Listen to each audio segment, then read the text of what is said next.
The little girl collapsed before the ice in her lemonade had even melted. The smell of smoked ribs and lighter fluid still hung in the air when the screaming started. 1 second, everyone at Cedar Ridge Estates was laughing under strings of yellow patio lights beside the lake behind my house, and the next, 12-year-old Emma Carlisle dropped her paper cup onto the grass and hit the ground hard enough to silence 30 people at once.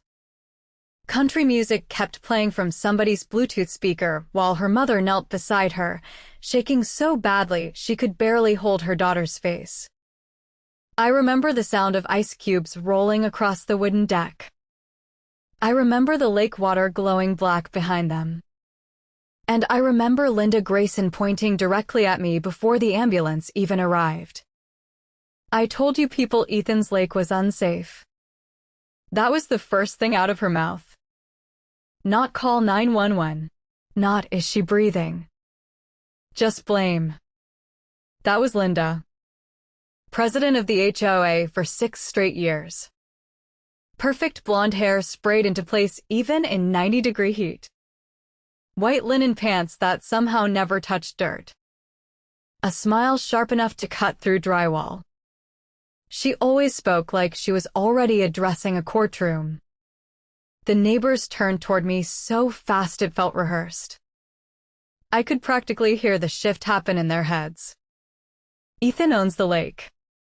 Ethan maintains the lake. Ethan must have done something wrong. I stood there holding a plate of half-eaten brisket while Emma's father screamed for towels.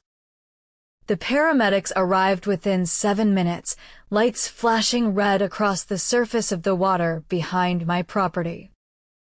One of them asked if anyone else had consumed beverages made from outdoor filtered water. That question changed the entire night. At first, nobody answered. Then 3 people admitted they'd filled coolers from backyard filtration taps connected to the neighborhood irrigation system. Another woman said her son had brushed his teeth with it that morning. A retired Marine named Hank Dawson muttered, "Hell, we all use that water." And suddenly the atmosphere shifted from panic to fear. Real fear. The kind that spread silently. I looked out across the lake and noticed something I hadn't seen earlier. Near the southern edge by the reeds, the water reflected a strange oily shimmer under the lights from the clubhouse. Barely visible. Like gasoline floating across glass. My stomach tightened instantly because around 2 in the morning the night before, I'd woken up to the sound of a small boat engine moving slowly across the lake. I'd even stepped onto my porch to check it out. The air smelled wrong back then too. Bitter. Chemical. Like chlorine mixed with melting plastic. But Cedar Ridge HOA was constantly dumping cheap algae treatment into the water every summer, so I ignored it and went back to bed. Biggest mistake I ever made. Linda walked straight toward me while the paramedics loaded Emma into the ambulance. She lowered her voice just enough so only I could hear her. "If this contamination came from your side of the lake, Ethan, the HOA will hold you responsible for every medical bill in this neighborhood." There it was. Not concern. Not confusion. A threat. Clean and polished like everything else about her. I stared at her for a second longer than I should have. Because underneath the perfume and the fake sympathy, I caught something else in her expression when she glanced toward the lake behind my house. Panic. Tiny. Fast. But real. And that's when I realized Linda Grayson already knew exactly what was in that water. By midnight, Cedar Ridge looked less like a neighborhood and more like a crime scene wrapped in porch lights and gossip. Nobody slept. I know I did not. Every few minutes headlights crawled past my house while people slowed down to stare at the lake behind my property like it had personally betrayed them. The water looked darker than usual under the moonlight. Thick somehow. Wrong. Around 1:30 in the morning, my phone started exploding with HOA emails. Subject lines in all caps. Urgent community health notice. Temporary water advisory. Potential negligence claim. Linda worked fast when fear was involved. Faster than any ambulance. I sat at my kitchen counter reading through the messages while the hum of my refrigerator mixed with the distant sound of frogs outside. According to the HOA board, they were launching an immediate investigation into unsafe private lake maintenance practices. They did not even wait for test results. They already had their villain picked out. Me.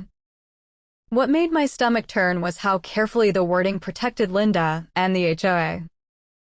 Every sentence pushed blame toward my property without directly accusing anyone. Lawyer language. Polished. Calculated. I poured myself black coffee and walked onto the back porch. The air smelled damp and chemical at the same time. That same bitter odor from the night before still floated over the water. I shined a flashlight toward the dock and noticed a thin ring of pale foam collecting against the wooden posts. I had lived beside that lake for 11 years. I knew every inch of it. Every seasonal smell. Every algae bloom. Every weird sound the pipes made during summer droughts. This was different. My grandfather dug part of that shoreline himself back in the late 1970s before Cedar Ridge even existed. Back then this area was farmland and pine trees, not expensive homes with matching mailboxes and HOA fines taped to front doors.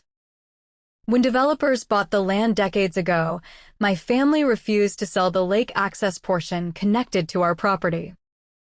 That decision irritated the HOA for years because technically the water sat behind my land even though the neighborhood surrounded it. Linda hated that. She hated anything she could not fully control.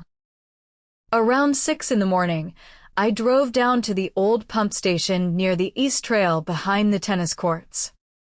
Most people in Cedar Ridge did not even know it existed anymore. Rust covered the chain-link fence surrounding it, and half the warning signs had faded white from the Georgia sun. But I remembered something my father once told me when I was a teenager fishing off the dock. During dry summers, the neighborhood irrigation system pulled filtered reserve water from the lake through auxiliary lines built decades earlier. Emergency backup infrastructure. Cheap developers loved shortcuts back then. My boots crunched over gravel while cicadas screamed from the trees. I unlocked the maintenance hatch beside the station and nearly gagged the second I opened it. The smell inside was overwhelming. Chlorine. Metal. Something acidic underneath it all. I aimed my flashlight down into the filtration chamber and froze. Thick bluish residue coated the interior pipes like paint. Fresh. Sticky. Still wet in places. My pulse immediately started hammering in my ears because there was no way natural contamination caused that. Somebody dumped something directly into the system. And if those auxiliary lines were still active, then half the neighborhood had probably been pulling treated lake water into their irrigation filters for years without realizing it. Which meant Emma Carlisle was not some isolated accident. Linda knew the system maps better than anyone in Cedar Ridge. As HOA president, she approved every maintenance contract for the last 6 years. She knew exactly where those pipes led. And suddenly her panic beside the ambulance made perfect sense. The first news van showed up before noon. Not a national station. Just one of those local Georgia crews that lives for neighborhood scandals and sinkholes. By lunchtime, Cedar Ridge Estates had become the kind of place people slowed down to photograph from their car windows. Parents kept their kids inside. Lawn crews stopped working halfway through the subdivision. Even the mailman looked nervous walking between houses. I spent most of that morning inside the county utilities office staring at a faded blueprint spread across a metal table while an exhausted clerk named Raymond adjusted his reading glasses under fluorescent lights that buzzed louder than they should have. These backup lines were supposed to be disconnected in 1998, he muttered while tracing the map with his finger. Looks like nobody ever finished the project. My chest tightened. The blue lines ran directly from the lake behind my property into 3 separate auxiliary filtration hubs across Cedar Ridge. Not drinking water officially, but enough to feed irrigation systems, outdoor taps, secondary filters, and old utility hookups homeowners modified over the years without permits. Which meant dozens of families had probably consumed trace amounts from that lake for years without realizing it. Raymond looked at me carefully before lowering his voice. You need to understand something, Mr. Walker. If contamination entered this system intentionally, this becomes criminal. Intentionally. That word stayed in my head the entire drive home. Because deep down, I already knew this was not an accident. The moment I turned into Cedar Ridge, I saw Linda standing near the clubhouse surrounded by 3 board members wearing matching HOA polos like some suburban emergency task force. The second she noticed my truck, her expression hardened. She walked toward me carrying a clipboard pressed against her chest. You need to stop speaking to the media until the investigation is complete, she said immediately. Not hello. Not how is Emma doing. Just control. I stepped out of the truck slowly. You already decided I caused this before anybody tested the water. Linda gave me that polished smile she used whenever cameras or lawyers were nearby. People are frightened, Ethan. You own the lake. The community deserves accountability. Behind her, I noticed maintenance crews replacing filtration cartridges beside the community garden tap stations. My stomach dropped instantly.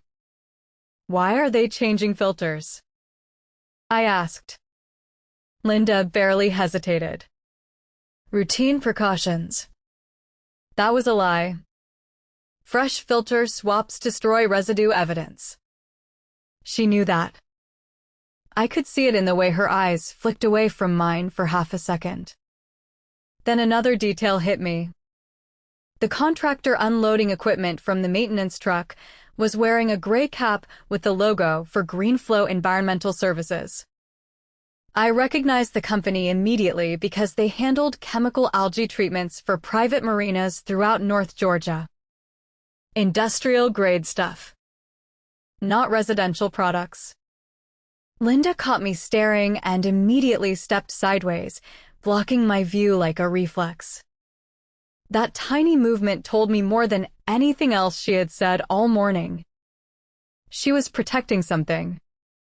As I walked back toward my house, neighbors watched me through half-open blinds and cracked garage doors. Fear had infected the entire subdivision now. Not just fear of contaminated water. Fear of blame.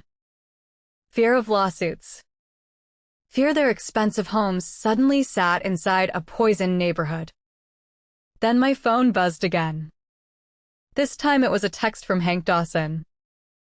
Need to talk. Off the record. Meet me at the old fishing dock. 20 minutes later, I found the retired Marine sitting beneath the pine trees near the eastern shoreline smoking silently beside his tackle box. He looked older than he had 2 days earlier. He stared out at the water before speaking. You remember that storm last month? He asked. I nodded. Power outage. Heavy rain. Hank exhaled slowly. Around 2 in the morning the night before that barbecue, I saw Linda out here on the lake with somebody from Greenflow. Small aluminum boat. They were dumping something into the water near the intake side. My pulse immediately started hammering again. Why did you not say anything? Hank looked embarrassed.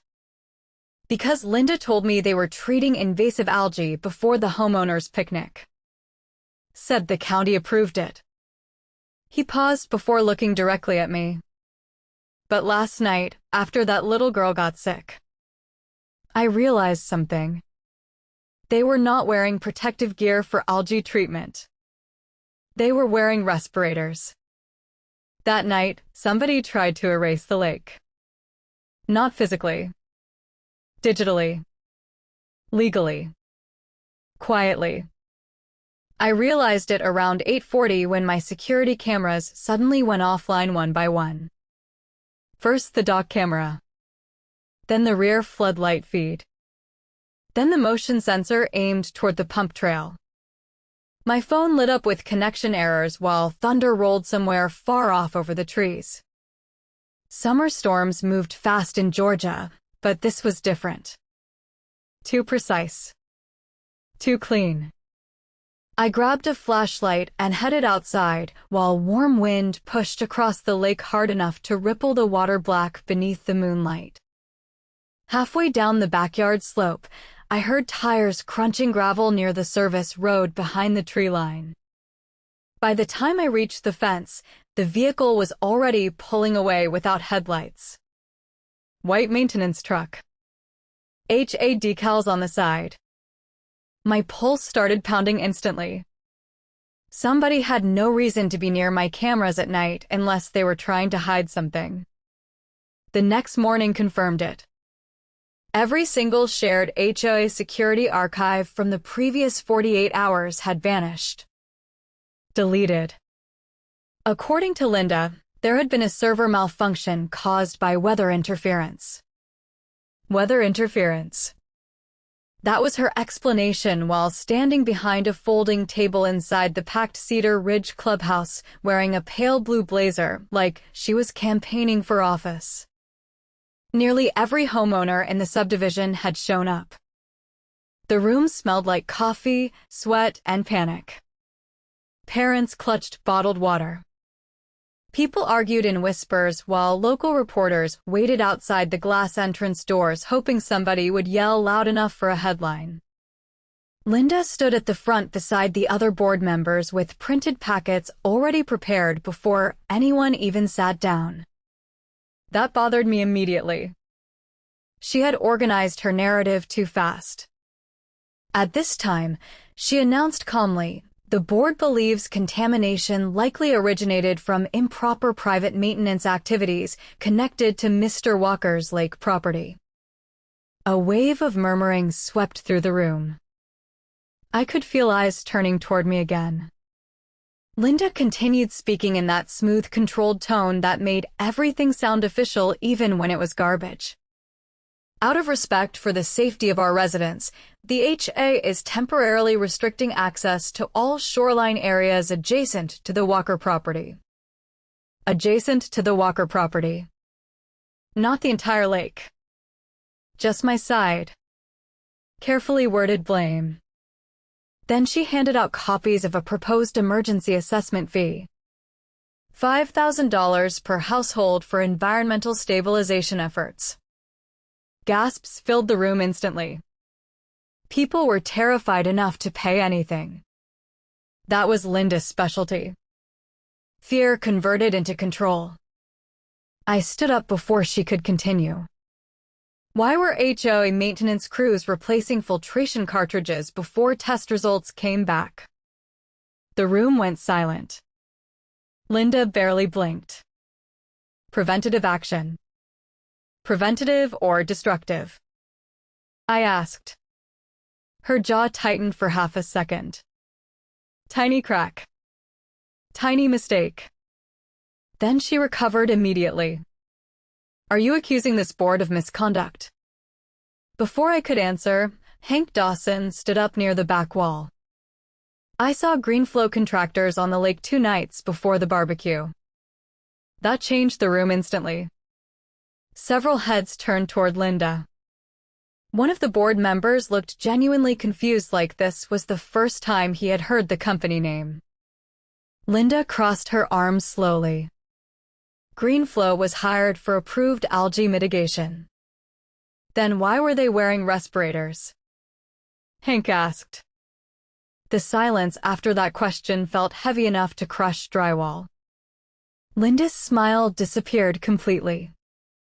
She shuffled papers on the table just to buy herself time. Then another voice cut through the room.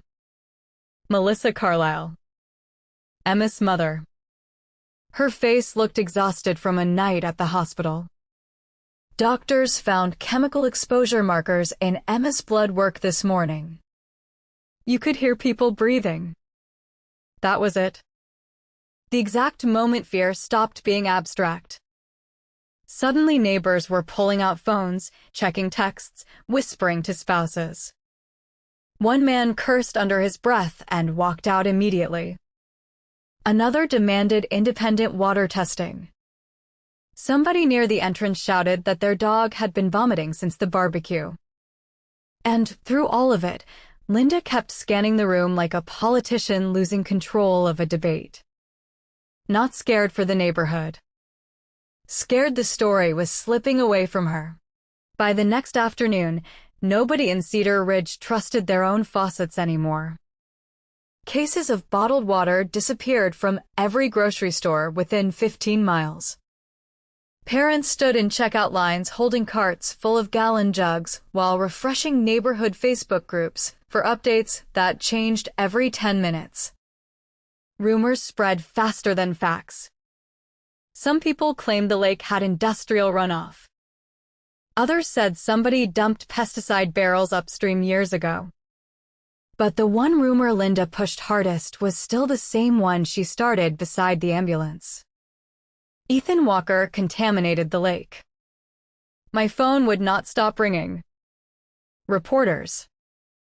Angry homeowners. Lawyers fishing for information.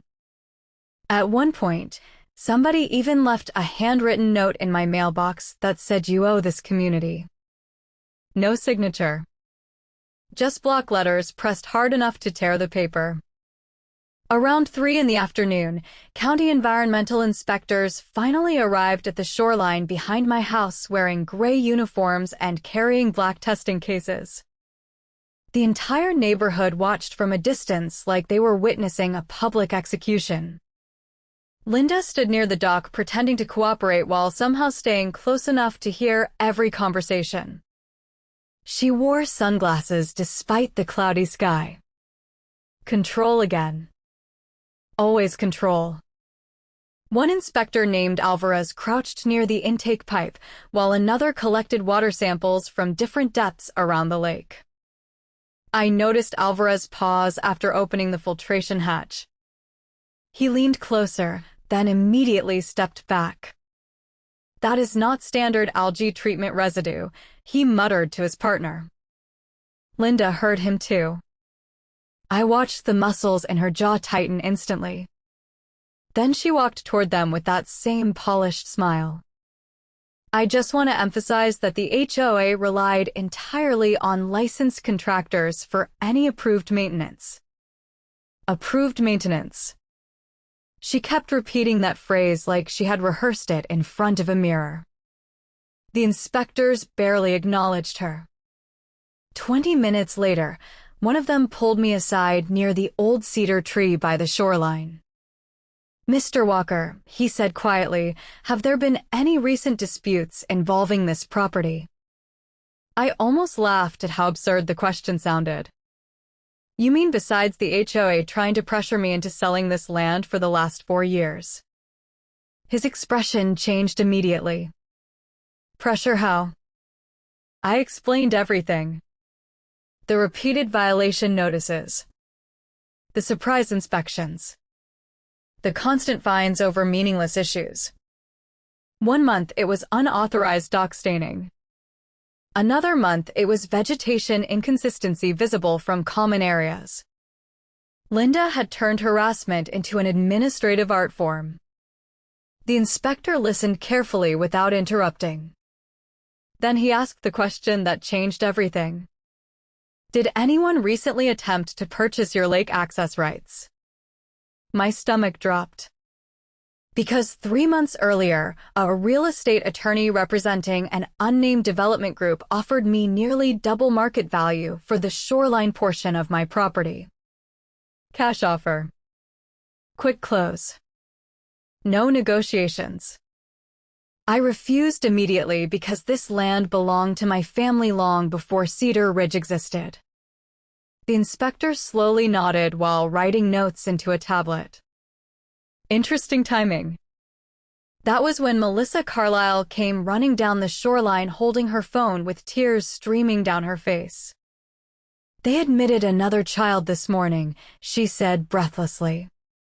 Same symptoms. Same exposure concerns. The entire atmosphere shifted again. This was no longer just about one barbecue or one family. Fear spread visibly across the faces gathered near the shoreline. People started backing away from the water itself, like the lake had become radioactive overnight. Then I noticed Linda. For the first time since this nightmare started, she looked genuinely rattled.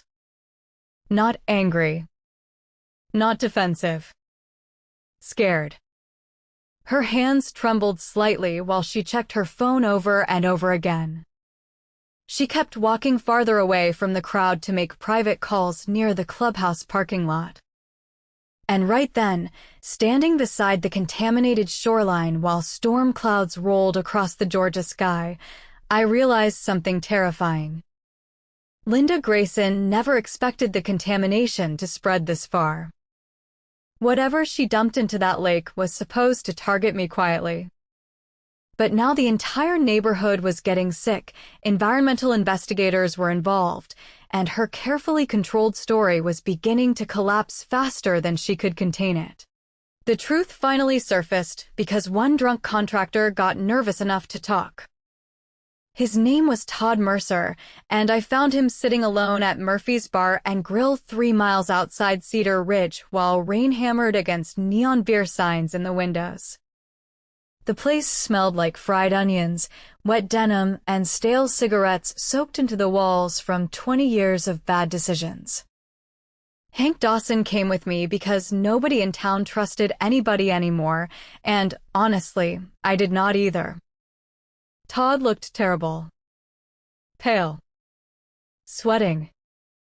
Jumping every time his phone buzzed on the counter beside his whiskey glass. The second he saw us walk in, he looked like he wanted to disappear through the floorboards. Hank sat beside him first. You want to keep drinking, he said quietly, or you want to explain why green flow contractors were dumping chemicals into our lake at 2 in the morning. Todd stared at the television above the bar for a long time before finally speaking. It was supposed to be contained. Those 5 words changed everything. I felt my heartbeat slam against my ribs. Contained where? I asked. Todd rubbed both hands over his face like he had not slept in days. Linda said the contamination would trigger an emergency environmental condemnation order on the Walker shoreline only. My stomach turned cold instantly. He kept talking before either of us could interrupt. According to Todd, Linda had been negotiating privately with a luxury development group from Atlanta for nearly 8 months. Their proposal included expanding the clubhouse, building a private marina area for premium homeowners, and adding lakeside entertainment space directly across my property line. The problem was me. My land blocked the expansion permit because my family still owned the access rights to the deepest section of the lake. I had rejected every offer they sent. So Linda created another plan. Todd explained that GreenFlow was hired unofficially through shell maintenance invoices hidden inside HOA landscaping budgets. The idea was simple. Dump enough industrial treatment chemicals into the isolated southern portion of the lake to create environmental violations linked to my property. If county inspectors declared my shoreline hazardous, Cedar Ridge could pressure the city into forcing remediation control away from me. Linda thought the contamination would stay near the intake zone behind my dock long enough to destroy my property value and force me into selling. But she made one catastrophic mistake. She never knew the old auxiliary filtration network still connected half the subdivision to the lake reserve system.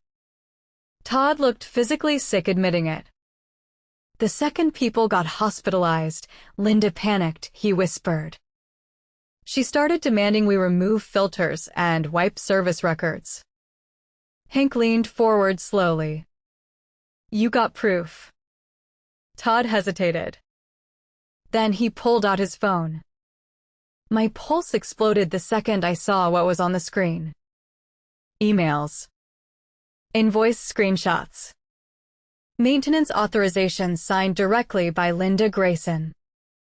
One attachment included a satellite diagram marking contamination target zones around my shoreline. She planned the entire thing like a business project. Clean. Organized. Deliberate. Then Todd showed us the message that made my blood run cold. Linda had texted him less than 2 hours earlier. Delete everything connected to Greenflow before state investigators arrive. She knew investigators were coming before the neighborhood did. Which meant she still had contacts inside somebody's office, feeding her information. Rain pounded harder against the building while thunder rolled over the highway outside. Todd swallowed hard and looked directly at me. You need to understand something, Ethan. Linda never hated you personally. I almost laughed hearing that. Then why destroy my property? Todd stared down at his drink. Because you were the last thing standing between her and that marina deal. Suddenly every fine, every harassment notice, every fake violation over the last 4 years made sense. It was never about HOA rules. Never about algae. Never about community safety. Linda Grayson had been trying to erase me from that lake one administrative attack at a time. And when paperwork failed, she poisoned the water instead. Everything finally broke because of a 14-year-old kid with a drone and too much free time during summer vacation. His name was Caleb Turner, and until that week, the entire neighborhood mostly knew him as the quiet teenager always riding around Cedar Ridge on an electric bike with goggles hanging around his neck. Parents complained constantly about him flying drones over backyards. Linda herself threatened his family with privacy violations twice during HOA meetings. Turns out that obsession with filming everything ended up saving the entire neighborhood. Caleb showed up at my house just after sunset carrying a black backpack and looking terrified. I could hear helicopters somewhere in the distance because by then local news stations were circling Cedar Ridge almost nonstop. Environmental investigators had expanded the contamination zone around the lake, and rumors about criminal negligence were spreading all over the county. Caleb stood on my porch shifting nervously while cicadas screamed from the trees. My mom said I should probably show you this before somebody deletes it, he said quietly. The second he pulled out his tablet, my pulse started climbing. The video opened with shaky nighttime drone footage above the lake from 2 nights before the barbecue. Timestamped. Clear. Undeniable. The drone floated silently over black water reflecting moonlight while the faint hum of an outboard motor echoed below. Then the boat appeared near the southern intake side behind my dock. 2 men wearing respirators stood beside industrial containers marked with Greenflow logos. And standing between them in a white windbreaker was Linda Grayson. Even from 30 feet in the air, I recognized the way she moved. Controlled. Precise. Confident. Caleb zoomed the footage slowly. One of the contractors tilted a container into the water while Linda pointed toward the intake channel connected to the auxiliary filtration system. My chest tightened so hard it actually hurt. She knew exactly where to dump it. The contamination was not random. It was targeted directly into the flow system feeding the neighborhood lines. Then came the part that changed this from corruption into outright criminal panic. One contractor suddenly pointed upward toward the drone. Linda looked up sharply. Even through grainy nighttime footage, I could see the instant fear crossed her face. The video jolted violently as Caleb pulled the drone higher into the dark sky. I thought they were dumping fuel illegally or something, Caleb explained nervously. So I saved the footage. Saved the footage. Those 3 words probably prevented Linda from burying the entire truth forever. Because less than an hour after Caleb showed me the video, my security cameras caught somebody pulling into his family's driveway. HOA maintenance truck. Same white truck from the night my cameras went offline. 2 men approached the Turner house carrying what looked like document boxes. But they left 10 minutes later empty-handed because Caleb's mother refused to let them inside without a warrant. Linda was already trying to clean up evidence in real time. The deeper investigators looked, the uglier everything became. State environmental officials confirmed traces of industrial copper, sulfate compounds, and restricted chemical stabilizers inside the lake filtration residue. Not residential treatment chemicals. Commercial-grade formulations requiring licensed containment procedures. In other words, exactly the kind of materials GreenFlow used in large marina restoration projects. And suddenly Linda's secret development deal made horrifying sense. She was not trying to maintain a suburban lake. She was preparing the area for a luxury marina expansion before she even legally owned the shoreline rights. Cedar Ridge stopped feeling like a neighborhood after that. It felt like a collapsing corporation disguised behind white fences and HOA newsletters.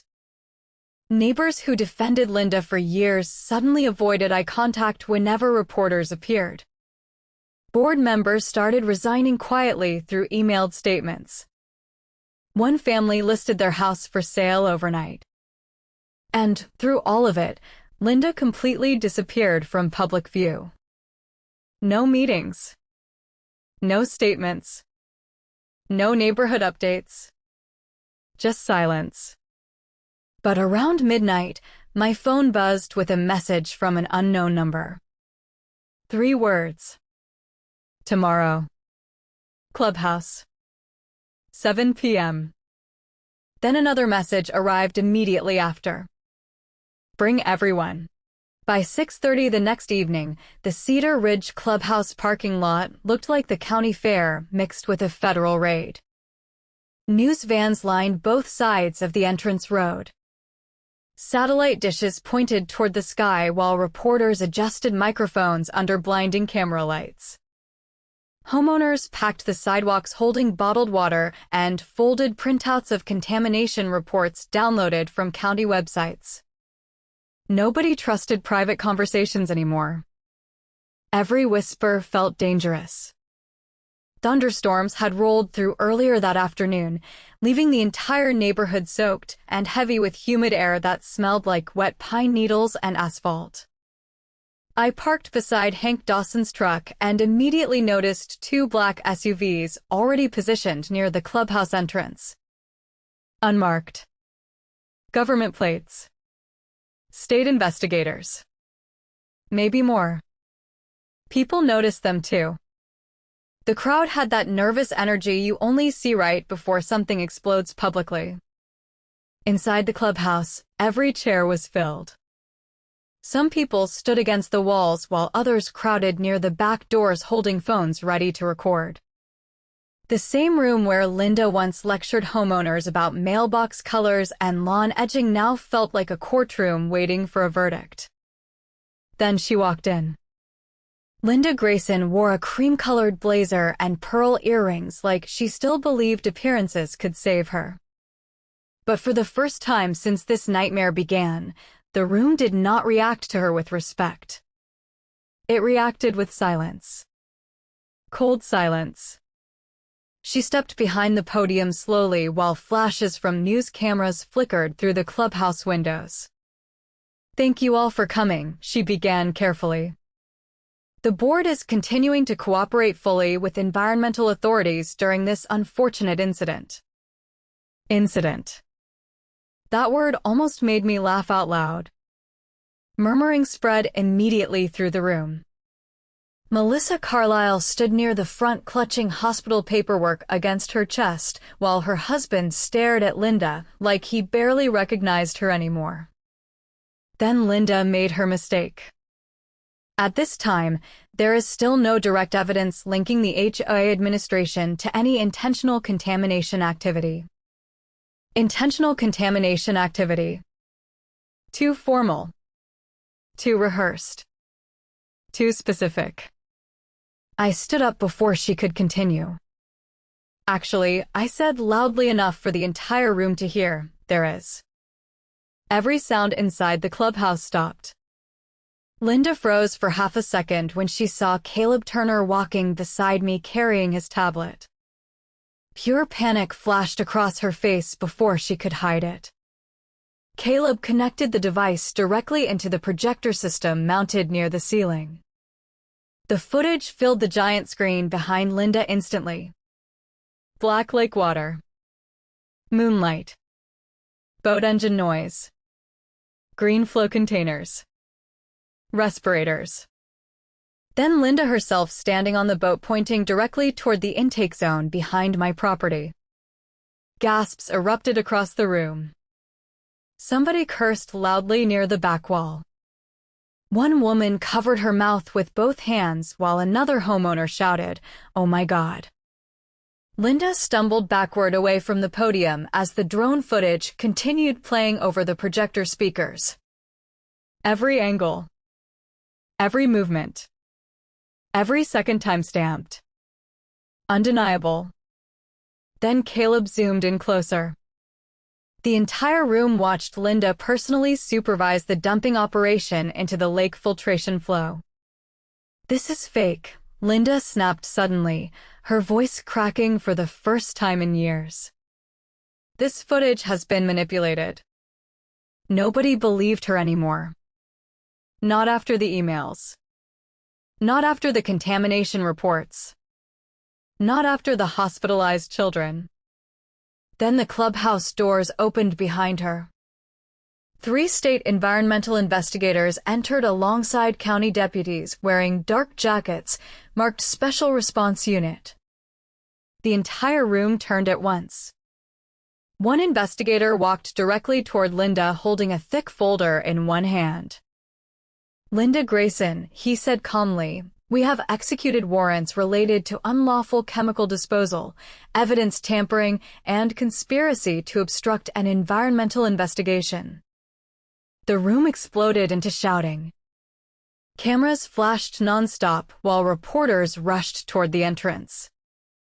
Linda looked around desperately like she still expected somebody to defend her. Nobody moved. Not a single board member. Not one homeowner. The same neighborhood she controlled for 6 years had turned completely silent.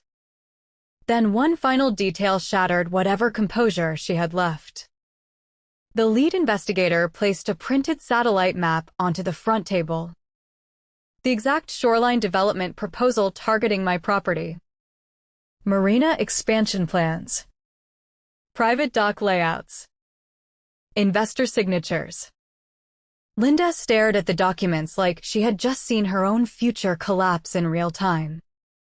And for the first time since all of this started, she finally looked exactly what she truly was. Not powerful. Not respected. Just cornered. 3 months later, the lake finally looked like itself again. The first thing I noticed that morning was the sound. No helicopters. No reporters parked outside the entrance gates. No shouting neighbors gathered beside caution tape. Just wind moving softly through pine trees and the steady rhythm of clean water flowing through the brand-new filtration system the county installed after shutting down every contaminated line connected to Cedar Ridge. Sunrise spread across the surface of the lake in long bands of orange light while mist drifted slowly above the water, like the whole neighborhood was exhaling for the first time in weeks.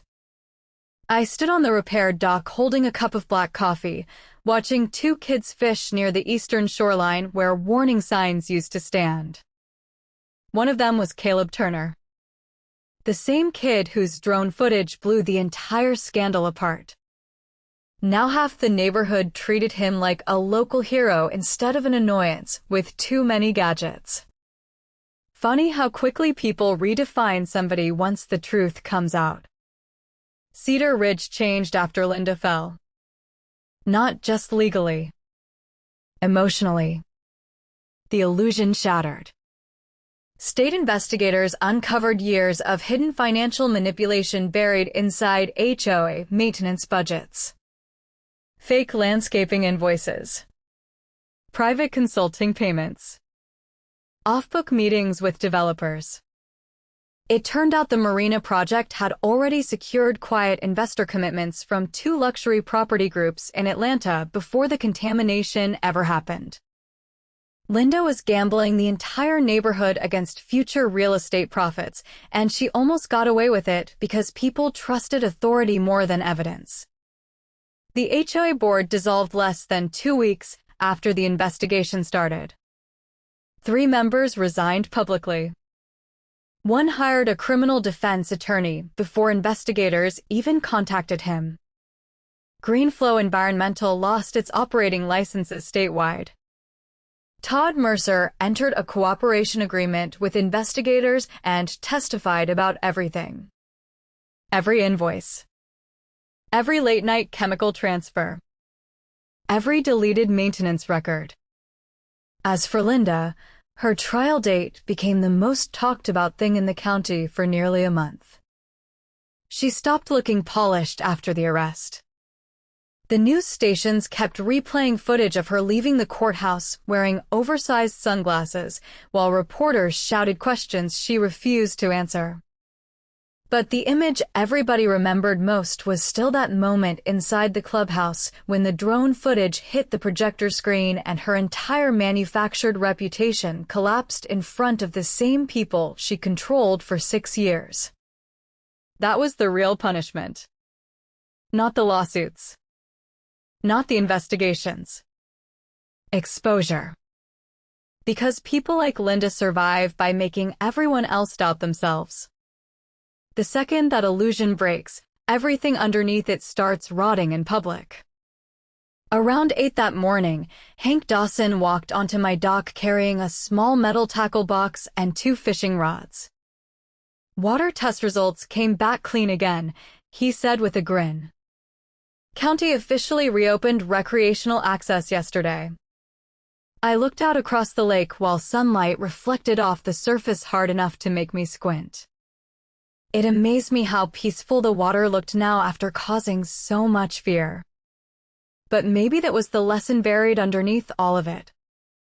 Water keeps moving no matter who tries controlling it. Same with truth. Eventually it finds every crack people try hiding behind.